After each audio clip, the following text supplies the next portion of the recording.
여보세요? 서울중앙지검 수사관입니다.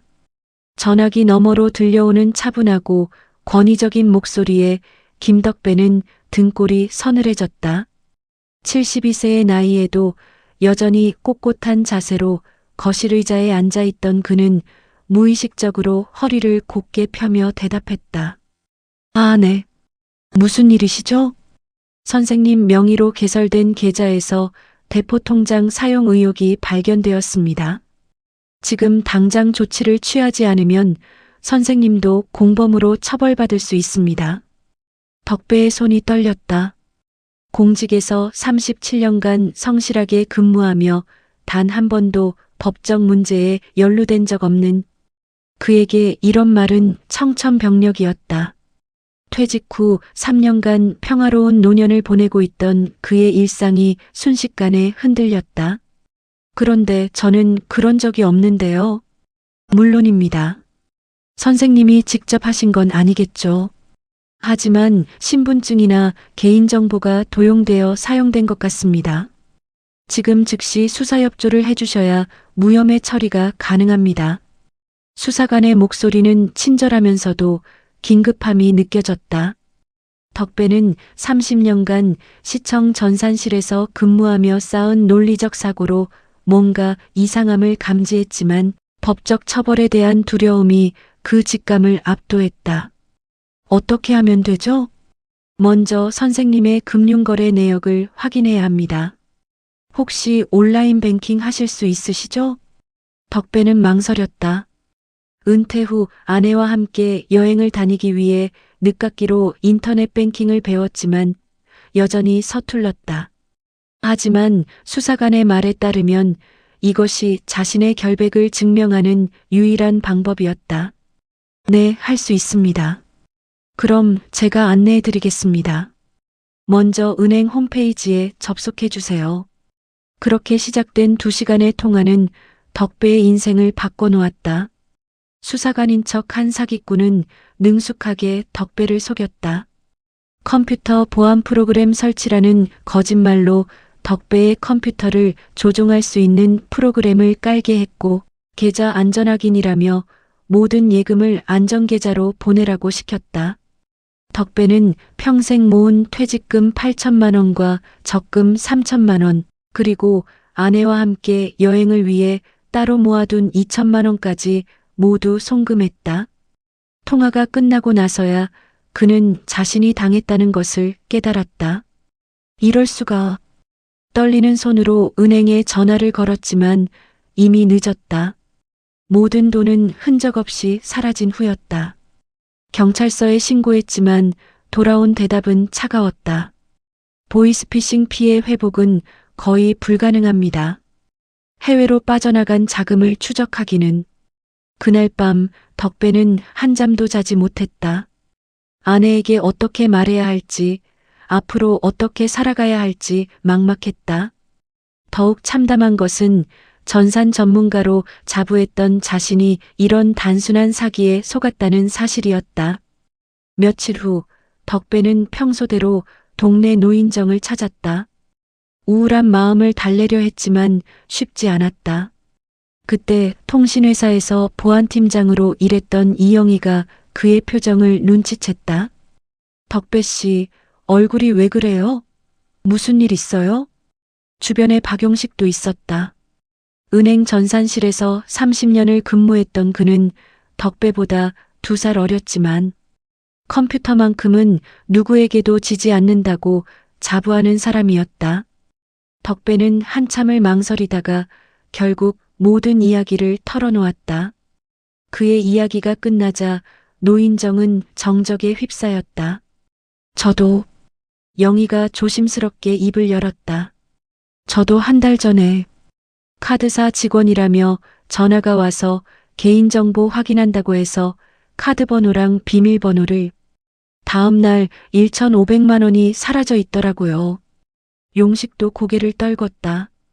저는 인터넷 쇼핑몰에서 고액 상품 환불해준다며 계좌 정보를 요구해서 3천만 원을. 세 노인은 서로를 바라보았다. 한때 각자의 분야에서 전문가였던 그들이 모두 비슷한 수법에 당한 것이었다. 분노와 절망감이 교차하는 순간 덕배의 눈에 이상한 빛이 돌았다. 우리가 이렇게 당하고만 있을 건가요? 뭔 소리예요? 우리 다 컴퓨터 전문가였잖아요. 비록 나이는 들었지만 덕배의 목소리에 힘이 실렸다. 경찰도 포기했다고 하는데 우리가 직접 찾아보면 어떨까요? 그놈들을. 영희와 용식은 의아한 표정으로 덕배를 바라봤다. 그게 가능해요? 해봐야 아는 거 아닌가요? 우리한테는 시간도 많고 할 일도 별로 없고 무엇보다 복수할 이유도 충분하잖아요. 그날 밤 덕배는 오랫동안 사용하지 않던 낡은 노트북을 꺼냈다. 먼지를 털어내고 전원을 켜자 윈도우 XP 부팅 화면이 나타났다. 오래된 시스템이지만 여전히 작동했다. 이제 시작이야. 하지만 덕배는 아직 몰랐다.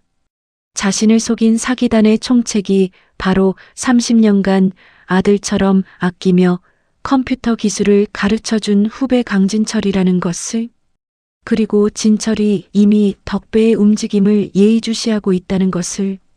이게 정말 가능할까요? 영희가 덕배의 낡은 노트북 화면을 바라보며 의구심 어린 목소리로 물었다. 세 사람은 덕배의 집 작은 서재에 둘러앉아 있었다. 책장에는 오래된 컴퓨터 프로그래밍 서적들이 먼지를 쌓고 있었고, 책상 위에는 플로피 디스크와 CD-ROM들이 추억의 유물처럼 놓여 있었다. 일단 해봅시다. 우린 잃을 게 없어요. 덕배가 키보드를 두드리며 답했다.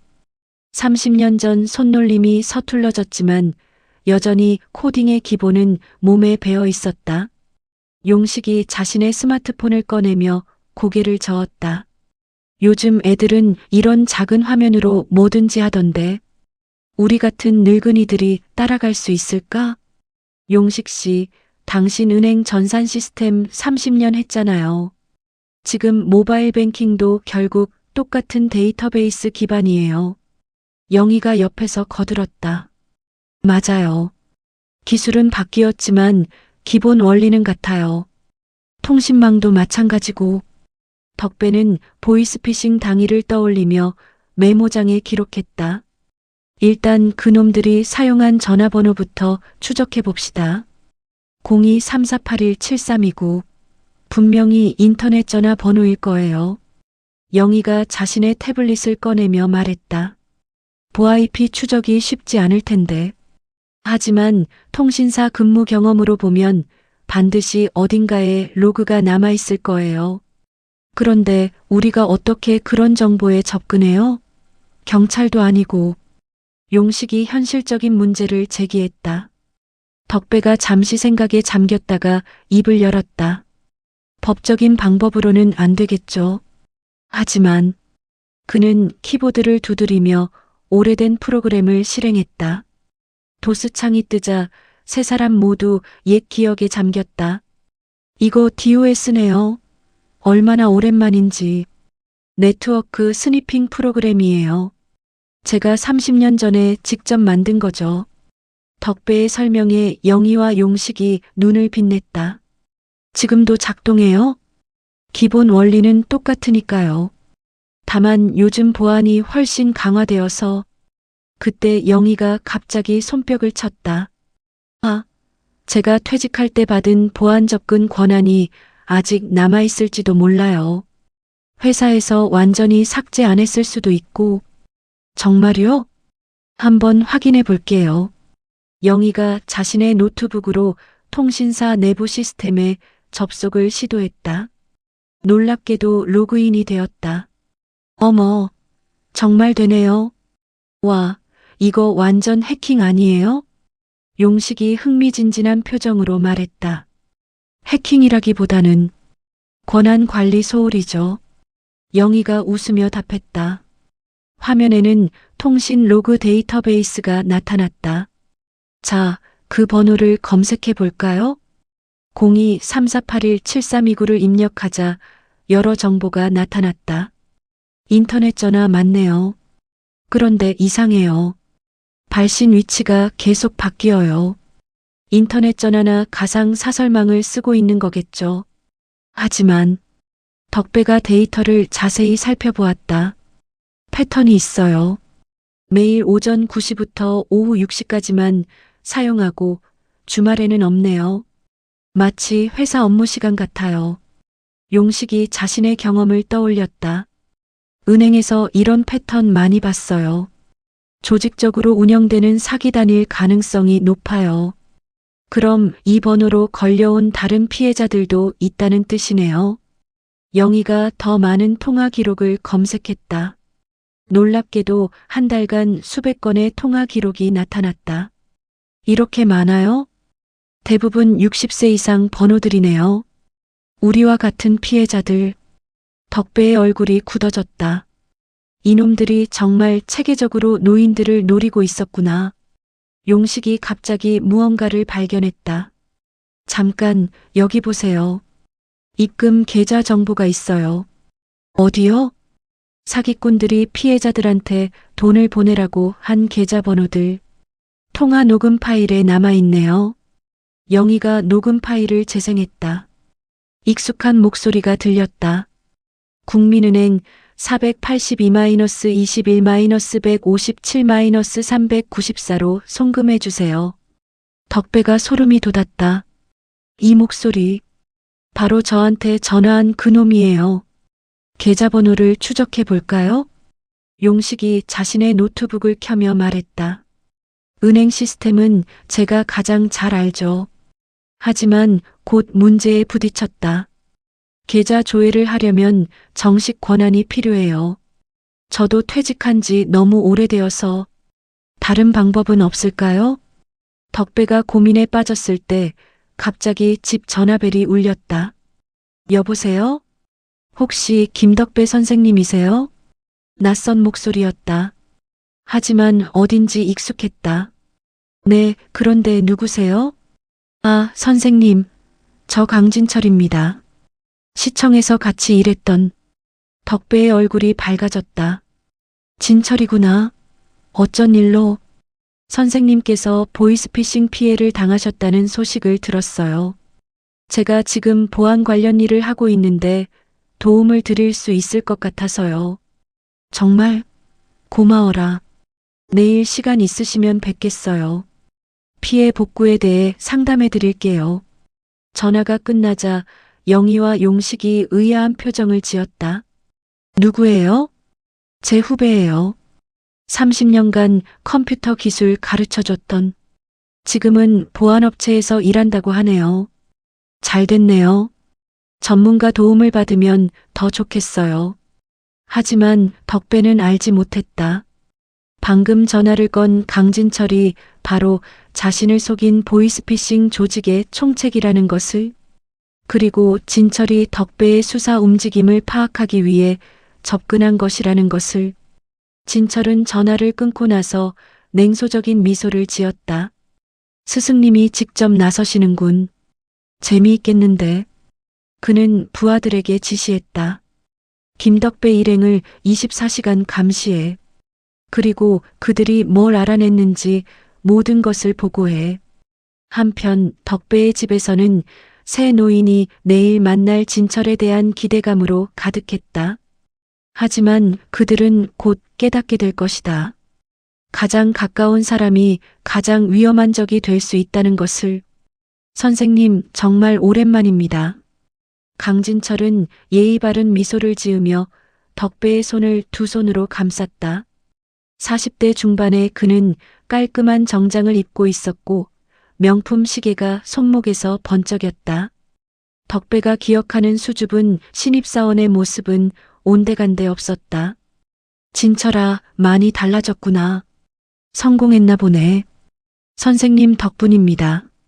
선생님께서 가르쳐주신 컴퓨터 기술로 여기까지 왔으니까요. 덕배의 집 거실에는 영희와 용식도 함께 앉아 있었다. 진철은 그들에게도 정중히 인사했다.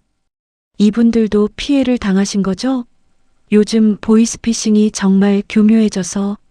네, 그래서 우리끼리 뭔가 해보려고 했는데 진철이 내가 와줘서 다행이야. 덕배가 어젯밤 수집한 자료들을 진철에게 보여줬다.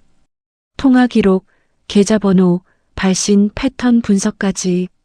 우와, 선생님들이 이런 걸 다 찾아내셨어요? 대단하시네요. 진철의 눈이 순간 차갑게 변했지만 곧 다시 온화한 표정으로 돌아왔다. 그런데 선생님, 이런 수사는 위험할 수 있어요. 상대가 조직범죄니까. 그래도 경찰은 포기했잖아. 우리라도 해야지. 진철은 노트북 화면을 자세히 살펴보며 마음속으로 계산했다. 이 노인들이 생각보다 많이 알아냈군. 이대로 두면 위험하다. 이 계좌번호 말인데요. 진철이 482-21-157-394를 가리켰다. 이미 해지된 계좌일 거예요. 요즘 사기꾼들은 대포 통장을 며칠 쓰고 바로 버리거든요. 그럼 추적이 불가능한 건가? 용식이 실망스러운 표정을 지었다. 아니요, 방법이 있어요. 제가 다른 루트로 알아보겠습니다. 진철이 자신의 스마트폰을 꺼내 누군가에게 메시지를 보냈다. 실제로는 부하들에게 증거인멸 급행이라는 지시였다. 그런데 선생님들 혹시 수사하시면서 누군가에게 연락받은 적 있으세요? 수상한 전화나. 덕배가 고개를 저었다. 아니, 별로. 아, 맞다. 어젯밤에 이상한 전화가 하나 있긴 했어. 끊어졌지만. 진철의 표정이 미묘하게 경직됐다. 어떤 전화요? 번호는 못 봤는데 벨소리만 몇 번 울리고 끊어졌어. 감시팀이 실수했나? 진철이 속으로 이를 갈았다. 영희가 갑자기 무언가를 떠올렸다. 아, 맞아요. 진철 씨, 혹시 보안업체에서 일하신다고 했는데 어느 회사예요? 아, 작은 회사라 잘 모르실 거예요. 사이버 시큐리티 코리아라고. 용식이 스마트폰으로 검색해봤다. 그런 회사가 없네요. 순간 정적이 흘렀다. 진철의 이마에 살짝 땀이 맺혔다. 아, 최근에 사명을 바꿔서 예전 이름으로 검색하면 안 나올 거예요. 그럼 지금 회사명은 뭐예요? 덕배가 무심코 물었지만 그의 눈빛에는 의심이 스며들기 시작했다. 30년간 공무원으로 일하며 기른 직감이 경고하고 있었다. 글로벌 시큐리티 솔루션입니다. 진철이 당황하며 대답했지만 용식이 또 검색했다. 이것도 없네요. 아, 제가 회사명을 정확히 기억 안 나나 봐요. 워낙 여러 번 바뀌어서. 이때 덕배의 집 전화가 울렸다. 잠깐만요. 덕배가 전화를 받았다. 여보세요? 김덕배 씨죠? 저희는 금융감독원입니다. 귀하의 계좌에서 수상한 거래가 발견되어 덕배가 깜짝 놀라 전화를 끊었다. 또 사기 전화네요. 이놈들 정말. 그런데 진철의 얼굴이 창백해졌다. 그 전화는 진철이 미리 지시해둔 것이었다. 덕배를 혼란스럽게 만들어 수사를 포기하게 하려던 계획이었는데 타이밍이 너무 절묘했다. 영희가 진철을 예리하게 바라봤다. 통신보안 전문가였던 그녀의 직감도 뭔가 이상함을 포착하고 있었다. 진철 씨, 혹시 그 전화번호 확인해 볼 수 있어요? 제가 통신사 시스템에 접근할 수 있거든요. 아, 그럴 필요 없어요. 어차피 사기 전화. 아니에요. 패턴 분석하면 도움이 될 수도 있어요. 영희가 덕배의 동의를 얻고 발신자 번호를 확인했다. 그리고 어젯밤 찾아낸 보이스피싱 번호들과 비교해봤다. 이상해요. 발신 패턴이 똑같아요. 뭐가요? VPN 라우팅 경로가. 이건 우연의 일치치고는 너무. 진철이 서둘러 일어났다. 선생님, 시간이 늦어서 저는 이만 가보겠어요. 내일 연락드릴게요. 벌써?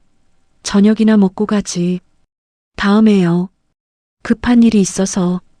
진철이 황급히 현관으로 향했을 때 영희가 그의 뒷모습을 보며 중얼거렸다.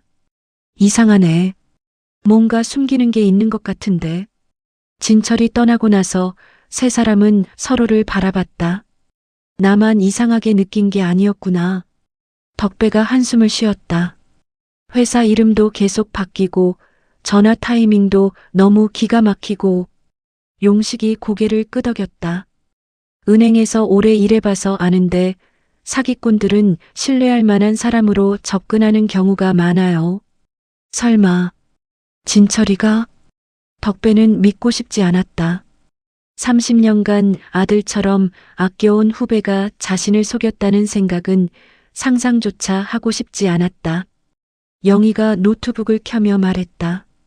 의심만으로는 안 되죠. 확실히 알아봅시다. 그녀는 진철이 집에 있던 시간 동안의 통신 기록을 추적했다.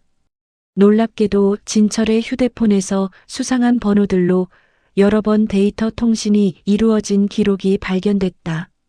이게 뭐예요? 암호화된 메시지 같은데. 잠깐만요. 영희가 과거 보안팀에서 사용하던 암호 해독 프로그램을 실행했다. 몇 분 후 충격적인 내용이 해독됐다. 목표물들이 많이 알아냄. 증거인멸 급행. 감시 강화 필요. 거실에 찬바람이 불어온 듯 정적이 흘렀다. 이런. 진철이가 정말. 덕배의 목소리가 떨렸다. 믿었던 사람에게 배신당했다는 충격과 분노가 동시에 밀려왔다. 하지만 확실한 증거는 아니에요. 좀 더 조사해봐야. 아니에요. 덕배가 결연한 표정으로 말했다. 이제 확실해졌어요. 진철이가 우리를 속인 놈이야. 그때 창문 밖에서 이상한 소리가 들렸다. 누군가 집 주변을 서성이는 것 같았다. 혹시? 영희가 조심스럽게 커튼 틈으로 밖을 내다봤다. 검은색 SUV가 길 건너편에 정차해 있었고 차 안에서 누군가 그들을 감시하고 있었다. 우리 감시당하고 있어요. 새 노인은 깨달았다. 이제 진짜 위험에 빠졌다는 것을. 그리고 가장 믿었던 사람이 가장 큰 적이었다는 것을. 불 꺼요, 조용히. 영희가 속삭이며 거실 전등을 껐다. 세 사람은 어둠 속에서 숨을 죽이며 창문 너머 검은 SUV를 지켜봤다. 차량 안에서 담배 불빛이 깜빡였다. 얼마나 오래 있을까요? 용식이 불안한 목소리로 물었다. 모르죠. 하지만 우리가 진철의 정체를 안다는 걸 그들도 알 거예요. 덕배가 주먹을 꽉 쥐었다. 30년간 키워온 후배에 대한 믿음이 산산조각난 충격은 여전했지만 이제는 분노가 더 컸다. 저놈들이 감히. 덕배 씨, 지금은 감정보다 냉정함이 필요해요. 영희가 노트북을 켜며 말했다. 화면 밝기를 최대한 낮추고 커튼으로 빛이 새지 않게 가렸다. 진철이 보낸 메시지를 더 분석해봐야 해요. 분명 다른 단서가 있을 거예요. 영희는 진철의 휴대폰에서 송수신된 모든 데이터를 추적했다. 암호화된 메시지들이 여러 개 더 발견됐다. 이것 좀 보세요. 화면에 해독된 메시지들이 나타났다. 베이스캠프 이전 완료. 새 좌표 37.5665, 126.9780. VIP 타겟 리스트 업데이트. 고액 자산가 50명 추가. 다음 작전 D-3. 모든 팀 대기 상태 유지. 용식이 좌표를 확인했다. 이 좌표? 강남구 어딘가네요. 베이스 캠프라는 게 사기단 본부를 말하는 것 같아요. 덕배가 메시지를 자세히 읽어보았다. VIP 타겟 리스트에 우리도 들어있을까요? 가능성이 높죠. 고액 자산가라고 했으니. 그때 갑자기 집 앞에서 자동차 문 닫는 소리가 들렸다. 세 사람이 긴장하며 창문으로 다시 보니 SUV에서 2명의 남자가 내렸다. 뭔가 하려는 것 같아요. 뒷문으로 나가야 할까요? 덕배가 고민했지만 영희가 손을 저었다. 아직 아니에요. 저들이 뭘 하는지 봅시다. 남자들은 집 주변을 돌며 뭔가를 설치하고 있었다. 작은 장치들을 전봇대와 담장에 부착했다. 감시 카메라네요. 영희가 작은 망원경으로 확인했다. 이제 우리가 언제 나가는지 모두 감시당하겠어요. 그럼 어떻게 하죠? 일단 오늘 밤은 여기 있고 새벽에 몰래 빠져나갑시다. 덕배가 결정했다. 그 전에 할 일이 있어요. 영희가 노트북 키보드를 두드렸다. 베이스 캠프 좌표로 가기 전에 진철이 조직에 대해 더 알아봐야 해요. 그녀는 진철의 통신 기록을 역추적하기 시작했다. 몇 시간의 분석 끝에 놀라운 사실이 드러났다. 이거 봐요. 진철이 연락하는 상대방들의 위치가 화면에 지도가 나타났다. 빨간 점들이 서울 곳곳에 찍혀 있었다. 강남, 여의도, 강북. 전국에 걸쳐 있네요. 조직 규모가 우리 생각보다 훨씬 크다는 뜻이에요. 용식이 한숨을 쉬었다. 우리가 감당할 수 있을까요? 해야죠. 다른 선택이 있나요? 덕배의 목소리에는 굳은 결의가 서려 있었다. 영희가 갑자기 무언가를 발견했다. 잠깐, 이상해요. 이 통신 패턴. 뭐가요? 진철이 매일 밤 11시에 특정 번호로 보고하는 것 같아요. 그런데 이 번호가 그녀가 번호를 추적해보니 중국 베이징의 번호였다. 역시 중국에 본부가 있군요. 하지만 이상한 건 베이징 번호인데 실제로는 서울에서 받고 있어요. 무슨 뜻이에요? 번호는 중국 것이지만 실제 통화는 서울 어딘가에서 이루어지고 있다는 뜻이에요. 보아이피로 우회한 거죠. 덕배가 눈을 빛냈다. 그럼 그 진짜 위치를 찾을 수 있다는 거죠? 네, 시간이 좀 걸리겠지만 영희가 복잡한 추적 프로그램을 실행했다. 30년 전 통신보안 기술과 현재 기술을 결합한 그녀만의 방법이었다. 새벽 3시 마침내 결과가 나왔다. 찾았어요. 어디예요? 강남구 테헤란로. 이 빌딩이에요. 화면에 고층 오피스 빌딩이 나타났다. 35층에서 신호가 나오고 있어요. 용식이 그 빌딩을 검색해봤다. 여기 IT 회사들이 많이 입주해 있네요. 위장하기 딱 좋겠어요. 내일. 아니, 오늘 가봅시다. 덕배가 시계를 보며 말했다. 하지만 감시당하고 있는데 어떻게 나가죠? 영희가 미소를 지었다. 제가 방법을 알고 있어요. 그녀는 스마트폰으로 무언가를 조작했다. 뭘 하는 거예요? 우리 집 주변 감시 카메라에 들어가고 있어요. 감시하는 놈들이 보지 못하게 영상을 바꿀 거예요. 그런 것도 가능해요? 통신보안팀에서 25년 일한 게 헛되지 않죠. 10분 후 영희가 엄지손가락을 들어 보였다. 됐어요. 지금부터 30분간 그들은 우리가 집에 있는 것처럼 보이는 가짜 영상을 보게 될 거예요. 대단하네요. 세 사람은 조용히 뒷문으로 나왔다. 다행히 감시자들은 눈치채지 못했다. 차는 어떻게 하죠? 걸어서 지하철역까지 갑시다. 추적당하지 않게. 새벽 지하철을 타고 강남으로 향하는 동안 덕배는 생각에 잠겼다. 이제 정말 위험한 곳으로 향하고 있었다. 하지만 되돌릴 수는 없었다.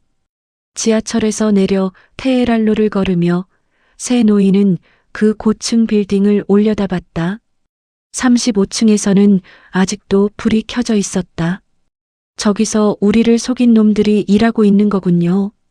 어떻게 들어갈까요? 보안이 삼엄할 텐데. 그때 용식이 무언가를 발견했다. 저기 봐요. 새벽 청소 인력들이 들어가고 있어요. 설마. 영희가 용식의 생각을 읽었다. 청소원으로 위장해서 들어가자는 거죠? 다른 방법이 있나요? 새 노인은 서로를 바라봤다. 이제 정말 적의 심장부로 들어가야 했다. 과연 그들이 무사히 진실을 밝혀낼 수 있을까?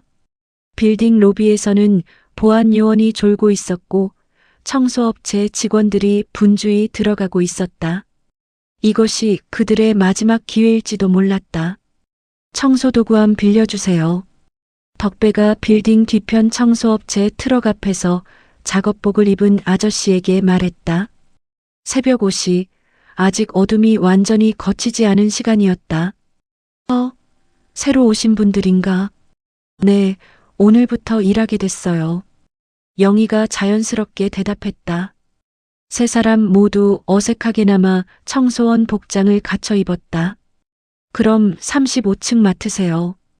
거기 야근하는 사람들이 많아서 쓰레기가 많이 나와요. 고맙습니다. 용식이 청소도구가 든 수레를 끌며 빌딩 안으로 들어갔다. 경비원은 졸린 눈으로 대충 확인만 하고 통과시켜줬다. 엘리베이터 안에서 세 사람은 긴장한 표정을 감추지 못했다. 정말 괜찮을까요? 이미 여기까지 왔잖아요. 덕배가 엘리베이터 번호판을 보며 말했다. 35층 버튼이 빨갛게 불이 들어왔다. D-. 문이 열리자 복도에 불이 켜져 있었다. 정말로 누군가 야근을 하고 있었다. 조용히 가요. 영희가 앞장서서 복도를 살폈다. 여러 사무실이 있었지만 대부분 불이 꺼져 있었다. 하지만 복도 끝쪽 큰 사무실에서는 환한 불빛이 새어나오고 있었다. 저기인 것 같아요. 세 사람은 청소도구를 밀며 조심스럽게 다가갔다. 문틈으로 들여다보니 10여 명의 사람들이 컴퓨터 앞에 앉아 전화를 걸고 있었다. 여보세요? 국세청입니다. 안녕하세요. 카드회사 보안팀인데요. 금융감독원에서 연락드립니다. 익숙한 사기 멘트들이 들려왔다. 바로 이곳이었다. 덕배는 주먹을 꽉 쥐었다. 바로 저놈들이 자신과 수많은 노인들을 속인 장본인들이었다. 저기 진철이 있나요? 용식이 안을 자세히 들여다봤지만 진철의 모습은 보이지 않았다. 아직 안 왔나 봐요. 그때 갑자기 옆방에서 문이 열리는 소리가 났다. 청소하러 오셨어요? 젊은 남자가 나타났다. 밤새 일한 듯 피곤해 보였다. 네, 그런데 저기 사무실은 들어가도 될까요? 영희가 자연스럽게 물었다. 거기는 아직 일하고 있어요. 나중에 하세요. 알겠습니다. 남자가 사라지자 세 사람은 안도의 숨을 쉬었다. 일단 다른 곳부터 청소하는 척하면서 기다립시다. 그들은 진짜로 청소를 시작했다. 휴지통을 비우고 바닥을 닦으면서 사기단의 움직임을 지켜봤다. 1시간쯤 지나자 사무실에서 사람들이 하나둘 나오기 시작했다. 오늘은 여기까지. 내일 아침 9시에 다시 모이자. 진철 팀장은 언제 와요? 10시쯤 올 거야. 그때까지 자료 정리해둬. 사람들이 모두 나간 후 사무실이 조용해졌다. 새 노인은 기회를 놓치지 않고 안으로 들어갔다. 와, 거대한 사무실 안에는 수십 대의 컴퓨터가 있었다. 벽에는 전국 지도가 붙어 있었고 빨간 점들로 표시된 지역들이 있었다. 이게 뭘까요? 용식이 지도를 자세히 봤다. 피해 지역을 표시한 것 같아요. 서울, 부산, 대구. 전국이네요. 한쪽 벽에는 화이트보드가 있었다. 거기에는 이번 달 목표 50억, 달성률 78%라고 적혀 있었다. 50억이요? 덕배가 경악했다. 한 달에 50억씩 사기친다는 뜻인가요? 우리가 생각했던 것보다 훨씬 큰 조직이었어요. 영희가 컴퓨터를 켜보려 했지만 비밀번호가 걸려 있었다. 암호를 모르면 못 들어가겠어요. 혹시 덕배가 진철이 예전에 자주 쓰던 비밀번호를 입력해봤다. 티처 1954- 덕배의 출생연도였다. 들어가졌어요. 진짜요? 화면에 엄청난 양의 자료가 나타났다. 피해자 명단, 계좌번호, 사기 방법까지 모든 것이 깔끔하게 정리되어 있었다. 이걸 다 복사해야 해요. 용식이 빈 디스크를 꺼냈다. 하지만 시간이 너무 많이 걸릴 것 같은데. 그때 엘리베이터 소리가 들렸다. 누군가 올라오고 있어요. 영희가 복도를 내다봤다. 빨리 숨어요. 세 사람은 급하게 책상 아래로 숨었다. 곧 사무실 문이 열리고 익숙한 목소리가 들렸다. 청소는 다 됐나? 진철이었다. 덕배는 숨을 참으며 진철의 발걸음 소리를 들었다. 컴퓨터가 켜져 있네. 진철이 의아해하며 컴퓨터 앞에 앉았다. 덕배가 로그인해둔 화면을 보고 있었다. 이상하네. 분명히 꺼놓고 갔는데. 진철이 무언가 수상함을 느끼고 있었다. 그때 전화벨이 울렸다. 여보세요? 팀장님, 김덕배 일행이 집에서 사라졌습니다. 전화기 너머 목소리가 사무실에 울려 퍼졌다. 뭐라고? 어떻게 된 거야? 아침에 확인해 보니 집이 비어 있었습니다. 감시 화면에는 계속 있는 것으로 나왔는데 진철의 얼굴이 굳어졌다. 그 늙은이들이 감시망을 뚫었다는 뜻이잖아. 당장 찾아. 네, 알겠습니다. 전화가 끊어지자 진철이 사무실을 둘러봤다. 뭔가 이상하다는 표정이었다. 설마 그가 책상 아래를 들여다보려는 순간이었다. 진철아. 덕배가 책상 아래에서 나왔다. 영희와 용식도 함께. 진철이 깜짝 놀라며 뒤로 물러섰다. 선생님? 어떻게 여기에? 너 때문에 왔다. 덕배의 목소리는 차가웠다. 30년간 쌓인 정과 믿음이 모두 무너진 후의 목소리였다. 선생님, 오해가 있는 것 같은데. 오해? 내가 우리를 속인 게 오해야? 진철이 순간 당황했지만 곧 냉소적인 미소를 지었다. 선생님. 정말 대단하세요. 이 나이에 여기까지 오시다니. 가면이 완전히 벗겨진 진철의 모습이었다. 하지만 여기서 끝이에요. 더 이상 갈 곳은 없거든요. 진철이 책상 서랍에서 뭔가를 꺼내려 했지만 덕배가 먼저 그의 손목을 잡았다. 30년 동안 너를 키운 게 이거였냐? 선생님이 가르쳐 주신 덕분에 여기까지 올 수 있었어요. 감사해야죠. 이 나쁜 놈아. 그때 갑자기 엘리베이터에서 여러 명의 발걸음 소리가 들렸다. 팀장님, 괜찮으세요? 진철의 부하들이 올라오고 있었다. 이제 정말 위험했다. 팀장님, 안에 누가 있어요? 복도에서 들려오는 부하들의 목소리에 진철이 잠깐 뒤를 돌아본 사이 덕배가 빠르게 움직였다. 영희 씨, 용식 씨, 비상계단으로. 새 노인은 30년 전 몸에 밴 반사신경으로 재빨리 사무실을 빠져나왔다. 뒤에서 진철이 소리쳤다. 저들이야. 잡아. 복도 끝 비상계단 문을 열자 어두운 계단이 나타났다. 35층에서 아래로 내려가는 길은 멀고 험했다. 괜찮으세요? 영희가 용식을 부축하며 물었다. 70세의 나이에 계단을 뛰어내려가는 것은 쉽지 않았다. 괜찮아요. 가야죠. 발걸음 소리가 위에서 들려왔다. 추격자들이 따라오고 있었다. 저기 있다. 빨리. 할아버지들이 얼마나 빨리 내려갈 수 있겠어. 금방 잡힌다. 젊은 남자들의 목소리가 점점 가까워졌다. 20층쯤 내려왔을 때 덕배가 갑자기 멈춰섰다. 잠깐만요. 왜요? 빨리 가야 해요. 아니에요. 계속 도망만 치면 안 돼요. 덕배의 눈에 이상한 빛이 돌았다. 30년 동안 쌓은 게 이것뿐인가 싶어서 그는 주머니에서 오래된 작은 장치를 꺼냈다. 이게 뭐예요? 예전에 시청에서 쓰던 무전기예요. 아직도 주파수가 살아있을 거예요. 덕배가 무전기를 켜자 지직거리는 소리가 났다. 여보세요? 시청 보안실인가요? 네, 누구세요? 김덕배입니다. 전산실에서 30년 일했던, 김 주임님, 오랜만입니다. 무슨 일이세요? 지금 테헤란로 빌딩 35층에서 큰 사기단을 발견했어요. 경찰에 신고해 주세요. 네, 사기단이요? 네, 보이스피싱 하는 놈들이에요. 빨리 와주세요. 무전이 끊어지자 영희가 감탄했다.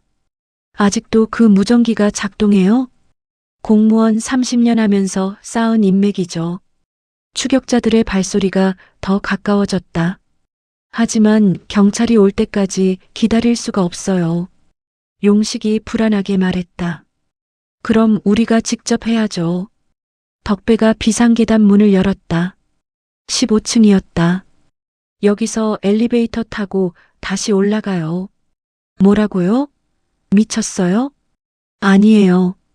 저들은 우리가 아래로 도망친다고 생각할 거예요. 역으로 위로 가는 거죠. 영희와 용식은 어이없어 했지만 다른 방법이 없었다. 엘리베이터를 타고 30층에서 내렸다. 조용했다. 이제 뭘 하죠? 증거를 확보해야 해요. 경찰이 와도 증거가 없으면 소용없어요. 덕배가 계단으로 조용히 35층까지 올라갔다. 진철과 부하들은 아직 아래층에서 그들을 찾고 있었다. 사무실은 비어 있었다. 세 사람은 재빨리 컴퓨터 앞에 앉았다. 빨리 복사해요. 영희가 디스크를 넣고 파일들을 복사하기 시작했다. 피해자 명단, 사기 시나리오, 계좌번호 목록까지. 이걸 다 복사하면 몇 분 걸려요? 5분 정도요. 너무 오래 걸려요. 금방 올라올 텐데. 그때 용식이 벽에 붙은 서류들을 보고 있었다. 이것 좀 보세요. 뭐예요? 다음 주 계획표예요. 대형 작전 마이너스 목표 금액 100억이라고 되어 있어요. 덕배가 자세히 읽어봤다. 전국은행 고객 정보 해킹, 동시 다발 사기. 이거 엄청난 계획이네요. 이런 걸 막아야 해요. 영희가 복사를 마치고 디스크를 뽑았다. 다 됐어요. 그때 엘리베이터 소리가 들렸다. 올라오고 있어요. 세 사람은 다시 비상계단으로 향했다. 하지만 이번에는 위쪽으로 올라갔다. 옥상으로 가요. 36층 옥상 문을 열자 차가운 새벽 공기가 얼굴을 때렸다. 서울 시내가 한눈에 보였다. 이제 어떻게 해요? 여기서 뛰어내릴 수는 없잖아요. 용식이 절망적으로 말했다. 그때 덕배가 옥상 한쪽을 가리켰다. 저기 봐요. 뭐요? 헬기 착륙장이에요. 그리고 덕배가 자세히 보니 옆 건물과의 거리가 그리 멀지 않았다. 설마 점프하자는 건 아니죠? 아니에요. 저기 보세요. 옥상과 옆 건물 사이에 공사용 비계가 설치되어 있었다. 저걸 타고 넘어갈 수 있어요. 72살 할아버지가요? 해야죠. 다른 방법이 있나요? 그때 옥상 문이 벌컥 열렸다. 여기 있었구나. 진철이 부하 3명과 함께 나타났다. 선생님, 이제 끝이에요. 순순히 따라오세요. 진철아, 너 정말 이래야 하냐? 덕배의 목소리에는 마지막 애정이 담겨 있었다. 선생님이 가르쳐 주신 대로 살고 있어요. 세상은 약육강식이라고 하셨잖아요. 그런 뜻이 아니었어. 이제 늦었어요. 진철이 부하들에게 신호를 보냈다. 그들이 새 노인을 향해 다가왔다. 그 순간 덕배가 용기를 냈다. 영희 씨, 용식 씨, 비계로. 세 사람이 동시에 움직였다. 놀랍게도 70세가 넘은 나이에도 불구하고 재빨리 비계에 올라탔다. 저 할아버지들 뭐야? 부하들이 당황하는 사이 새 노인은 이미 비계를 타고 옆 건물로 넘어가고 있었다. 쫓아가. 하지만 젊은 남자들도 무서워서 쉽게 따라올 수 없었다. 옆 건물 옥상에 도착한 세 사람은 숨을 헐떡였다. 해냈어요. 아직 끝난 게 아니에요. 빨리 내려가야 해요.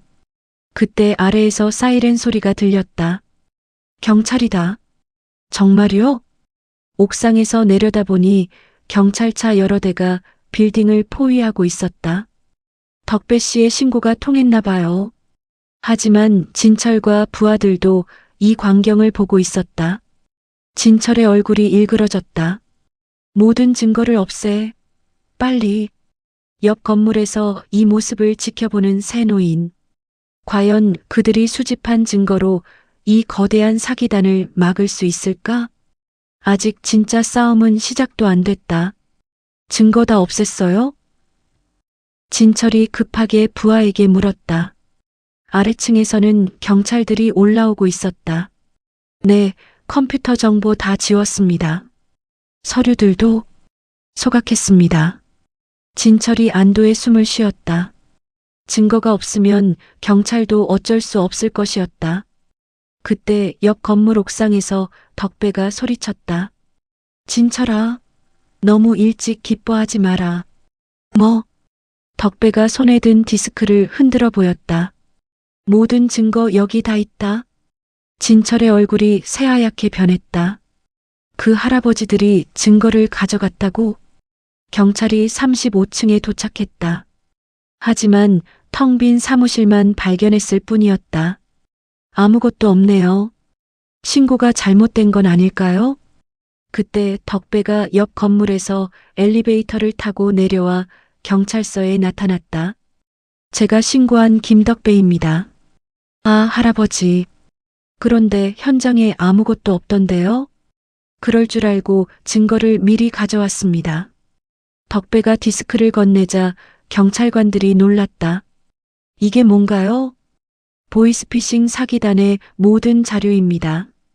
피해자 명단, 계좌번호, 사기 방법까지 다 들어있어요. 영희와 용식도 합류했다. 우리가 직접 본 거예요. 한 달에 50억씩 사기치고 있었어요. 경찰이 컴퓨터로 디스크를 확인해 보니 정말 엄청난 자료가 들어있었다. 이거 정말 대단한 증거네요. 어떻게 구하신 거예요? 그건 비밀이에요. 덕배가 미소를 지었다. 대신 이 자료로 전국의 사기단을 다 잡을 수 있을 거예요. 한편 빌딩에서는 진철이 부하들과 함께 다른 출구로 빠져나가려 했다. 팀장님, 이제 어떻게 하죠? 일단 피해야 해. 다른 곳으로 옮겨서 다시 시작하면 돼. 하지만 그때 지하 주차장에서 경찰들이 기다리고 있었다. 손들어. 체포한다. 덕배가 제공한 자료 덕분에 경찰은 진철 일당의 모든 동선을 파악하고 있었다. 이럴 수가. 진철이 체포되면서 중얼거렸다. 그 할아버지들이 이런 일을 할 줄이야. 경찰서에서 덕배는 진철과 마지막으로 마주했다. 선생님, 유치장 안에 진철이 힘없이 말했다. 왜 그랬니? 정말 왜? 덕배의 목소리에는 분노보다 슬픔이 더 컸다. 돈이 좋았어요. 너무 쉽게 벌 수 있었거든요. 그래서 수많은 노인들을 속인 거냐? 사업이었어요. 그냥 사업. 사업이라고? 할아버지, 할머니들의 평생 모은 돈을 훔쳐가는 게 사업이냐? 진철이 고개를 떨궜다. 지금 생각해보니 잘못된 것 같아요. 너무 늦었다. 덕배가 등을 돌렸다. 30년 동안 키운 정은 이걸로 끝이야. 경찰서 밖으로 나온 세 사람은 뿌듯한 표정이었다. 정말 해냈네요. 그런데 이제 뭘 하죠? 용식이 물었다. 우리 모은 돈은 다시 돌아올까요? 경찰이 그렇게 해주겠다고 했어요. 계좌 추적해서 최대한 찾아주겠다고. 그때 영희가 무언가를 떠올렸다. 그런데 진철이 말한 다음 주 대형 작전은 어떻게 하죠? 맞아요. 100억짜리 계획 말이에요. 덕배가 생각에 잠겼다. 그것도 우리가 막아야죠. 아직 끝나지 않았다는 뜻인가요? 진철은 잡혔지만 더 큰 조직이 있을 거예요. 중국 본부 말이에요. 세 노인은 서로를 바라봤다. 이제 정말 큰 싸움이 남아 있었다. 하지만 우리 힘으로 가능할까요? 해봐야죠. 우리 말고 누가 하겠어요? 그날 밤 덕배의 집에서 세 사람은 다시 모였다. 진철이 컴퓨터에서 본 자료 기억나세요? 네, 중국 번호로 매일 보고한다고 했죠. 그 번호로 추적해보면 본부를 찾을 수 있을 거예요. 영희가 노트북을 켰다.